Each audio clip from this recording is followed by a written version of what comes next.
it's just any little thing I can get into. Like this past summer, AQ alumni, man, like 2 AQ alumni one that I played with and one that was before me. They were talking, and he was like, "Yeah, man, I need some help this summer with AAU for the dope. West Michigan Lakers." So as soon as I got back, like I got on it. You charge them? What I'm saying, no, I'm like actually like coaching for it. So they. Okay.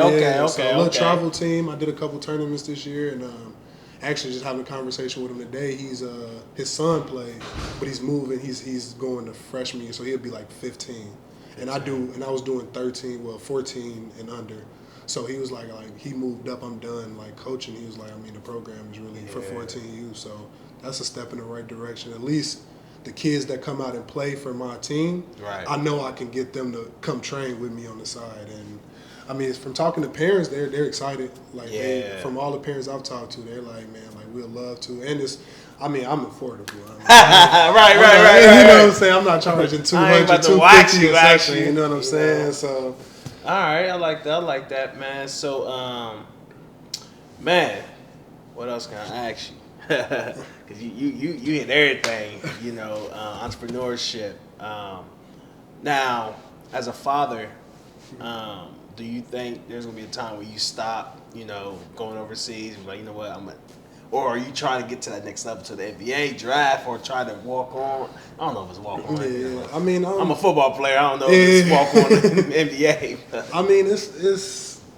It's kind of like it's in the middle because they had such sensitive stages. Like my daughter's about to be 8, so she like understands what's going on. She understands that I'm not there all the time. You know what I'm saying? And then my son is like.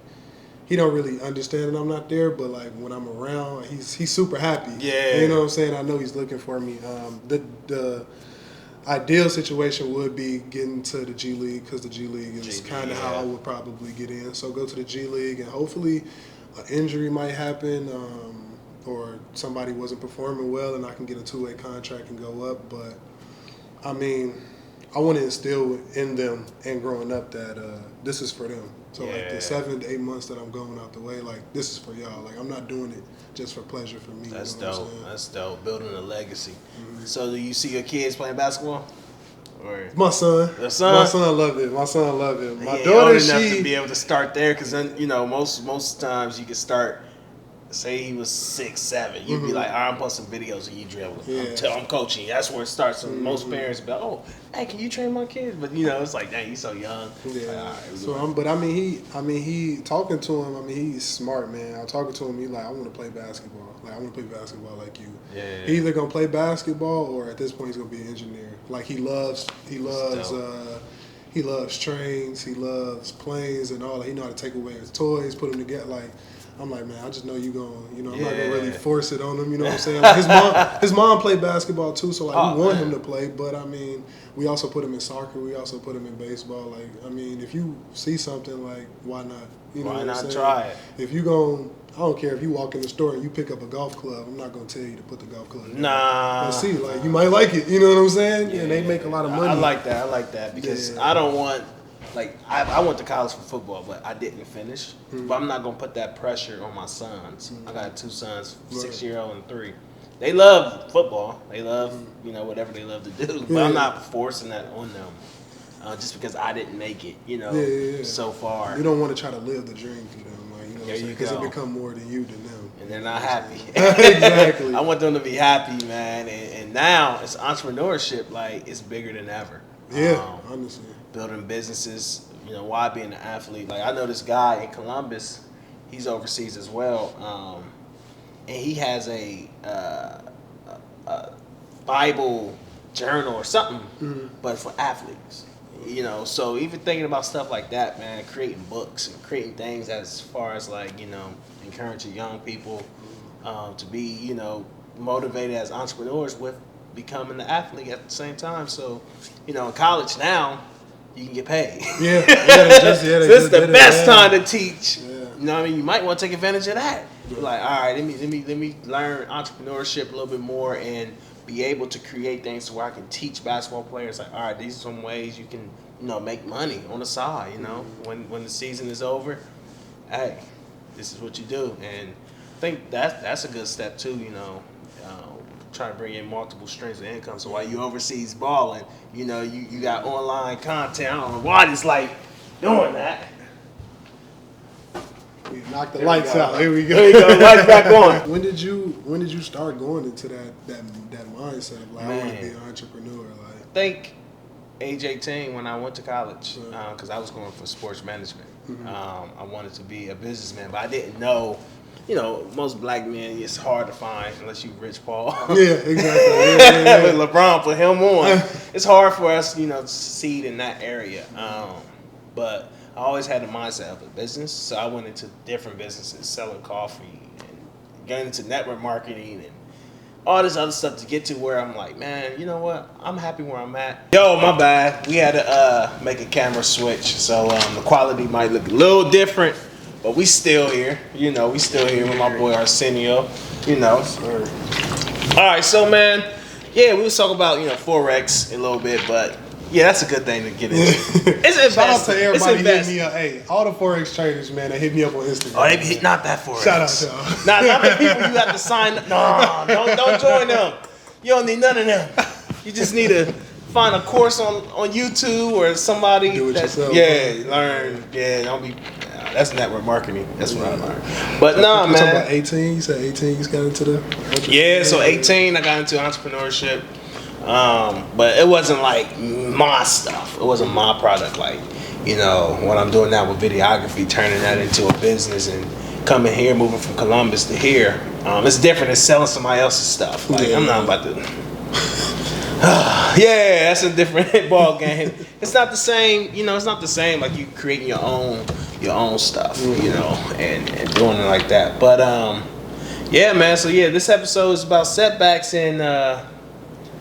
So, when your back is against the corner, or back against the ropes, we can say it like that. Your back is against the ropes, and life is just boom, boom, boom. How old are you? I'm 25. 25. So, you got enough life to experience this. So, when your back is against the ropes, and life is just knocking you down, you know what I mean?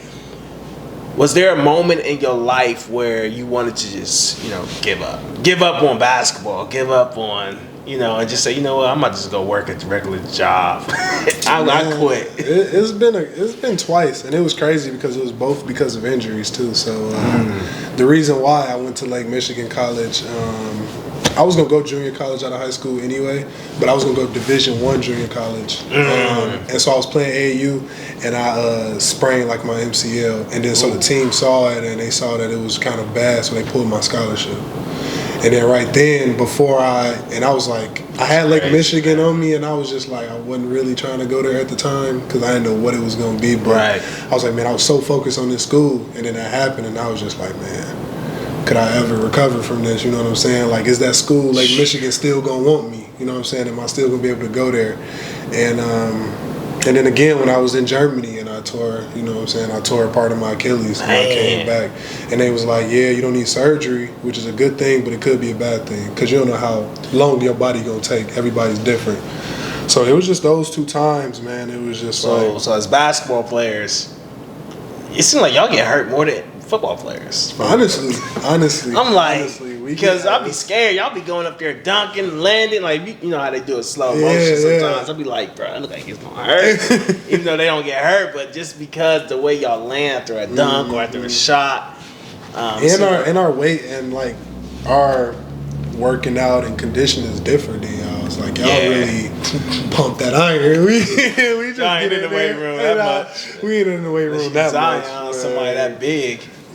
But yeah, man. But I just stuck to my family's really core values, especially my grandma, man. She always told me, like, I mean, it doesn't really matter what happens, it's how you respond to it and how you react to it. So, you know what I'm saying? She always taught me to keep a positive attitude and just know that it's always a light at the end of the tunnel for the most part. And so, like, I just kind of just go back to that every time something's going wrong in my life. Like, it's just always, like, you just got to worry. And just in basketball, too, like, you just worry about the next play.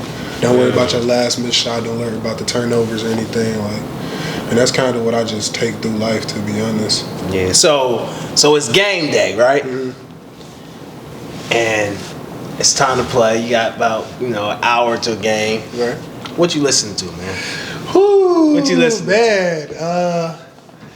Man, it's really it's a mixture, man. I might throw on some Jay-Z. I might throw on a little Black Album, Jay-Z. I can't get motivated with Hov. Yeah, a little Drake, Wayne. Those three for the most part. Or maybe like Lil Baby or something like that. So nobody from Chirac?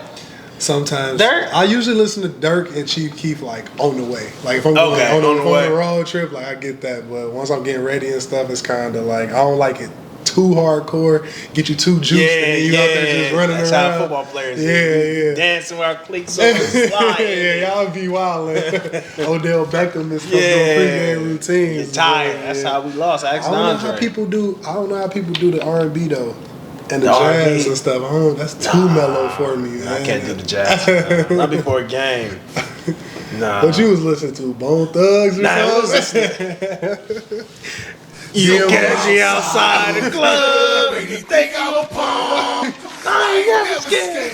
Man, listen, we just listen to it. Man, who else? Young Jock. Okay. Going down. I'm on that Patron to get like me. Yeah, but you know, Dondre, he be playing Eminem, bro.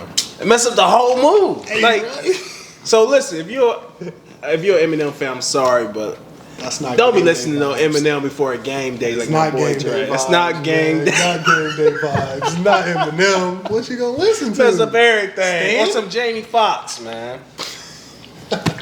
Dondre, we gotta sit down and have a talk. Yeah, for sure. For sure. But yeah, man, that's dope that you listen to Jay-Z. I ain't no Jay-Z fan.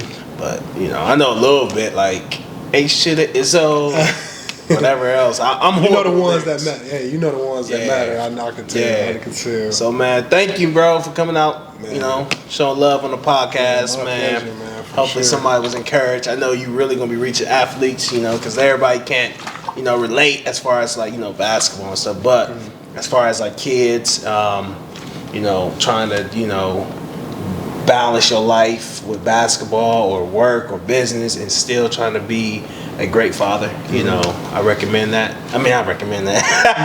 I give you props for that. Yeah, for sure, man. I don't cut nothing out unless it's something real crazy. Yeah, we keep it real and raw, but yeah, man. I good stuff on that, man. As a father, you never want to leave your children behind. Dondre, he what? He had what? How many kids you got, Dre? But the fact that, he went 4 hours away. It's driving distance. If it's driving distance, it's cool. But going all the way to LA or somewhere, it's like, man. But sometimes you might have to make a sacrifice. You know what I mean? If somebody hit you up, G League, somebody in Memphis or something, you might have to be like, hey, son and daughter, I love y'all. I'm going to see y'all some money over, but I got to go after this because right now. That's what I do now. Going overseas, this is thousands of miles away. So it's like, got to. Yeah, so. I definitely, it's rough. It's rough, especially because most of the time I'm around and their birthdays both are in November. Oh, that's basketball season, right? Yeah, a week apart. She's on the 1st, he's on the 8th. And then you got Halloween, you got Thanksgiving, you got Christmas. I'm missing all of that. I think that's the big thing about being in sports. You missing all that, missing everything. But I see LeBron trying. Yeah. Like I saw this one game. LeBron didn't even show up to the Laker game because he went to go see Bronny in Philly or somewhere play, and I'm like, what? What's going on as a fan? But then you have to understand, he's in that position to do that. He can do that. He can do that. Man just made over a bill. Shout out, Bron. But yeah, man. All right, one more thing, man. Your top. 5 sneakers, man. You a sneakerhead? I am. Oh, shoot, man. I am, man. What's your top 5 sneakers you got in your closet right now, man? Top 5 sneakers, man. I got Chicago Off-White ones. Ooh.